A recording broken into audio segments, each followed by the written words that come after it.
Well, today's an important day in the history of Ardoyne, Bone and Ligoniel.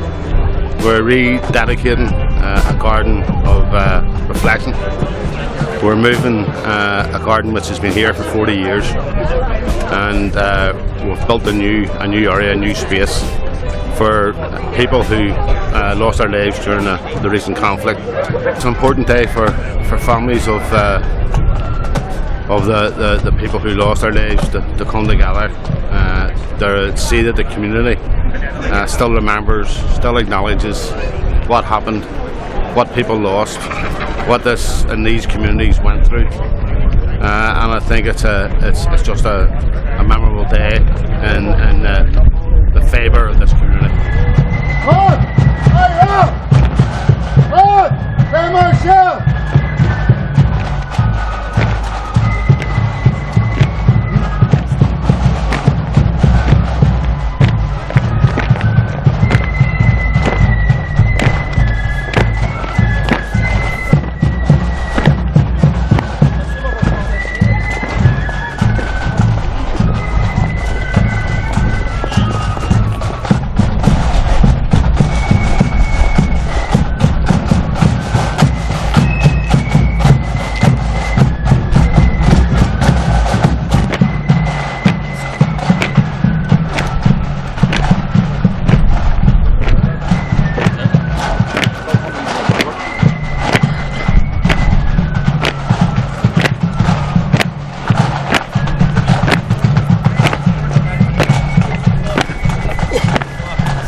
think it means a terrible lot to the community. It's just when we were walking around there, the enormity of the programme hit me. You know, we've been working on it. Not a great deal of time for the height of the project, 4 months, which I thought was very, very good. But it's only over this last 2 weeks that it's came together. Up until then, it was really a building site, and it wasn't really appreciated. But the finished article, it's in my opinion, it's outstanding, and it's a credit to everyone involved in it.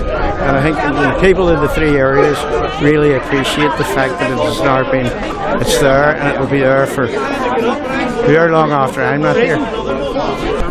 This garden is a garden that reflects somewhere we can all congregate, and it's very important that we sort of hold in memory the people here that give their lives for a thing, and the people that lost their lives through the struggle and because of the struggle. So it's important that we have some central point where we can all get together, and or else come on your own and just reflect on the thing and their memory, that they'll always be remembered and they're always in people's minds. It's important to this community that we never forget these people and what actually happened in the past. It's an honour to be asked to speak here today on this plaque, and as every name was read out, it brought back memories to me living in this community. It must have took 30 minutes to read all those names out, and my heart went out to each and every family that was beside me or behind me. And it's a great honour, and it's a long time overdue, and I'm fair play to the people that worked on this memorial. Hail, rain or snow, they were here. And another thank you to the community around this plaque that helped. They have to be remembered, always. They have to be remembered because they lived in these three communities. They were part of this community.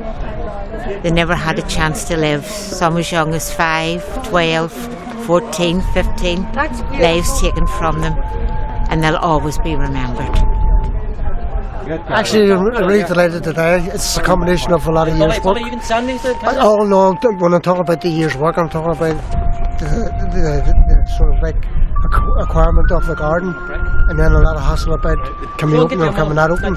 And then when we found out we could open it as a garden remembrance, what happened then was we started doing a bit of work on it now for the last 4 or 5 months, whatever it is. Roughly about 4 months. So all in all, it took about 4 months. A lot of effort, maybe a couple of dozen guys giving us a hand here, all putting their work to it, all ex-prisoners by the way. So that sort of thing there. A lot of people on the thing there worked at about 80 odd names. I think it's 20 odd volunteers and 60 odd civilians, and there's actually a couple more people to add to it. So it's a long list of people. The people in the district, they've been looking for us for years, and now they've got it, and I hope they really appreciate it, because we certainly do. And it's, people lost their lives here, over 130 people lost their lives here, and over the conflict, and this is a way of being able to say, we will always remember them, while other people may not want to remember them, while there's people talking about rewriting history and all of that. These are people who the people in this area know, people still can remember what they were like. There's children being killed, there's older people being killed, but they're held in, always held in the hearts and minds of the people in this area.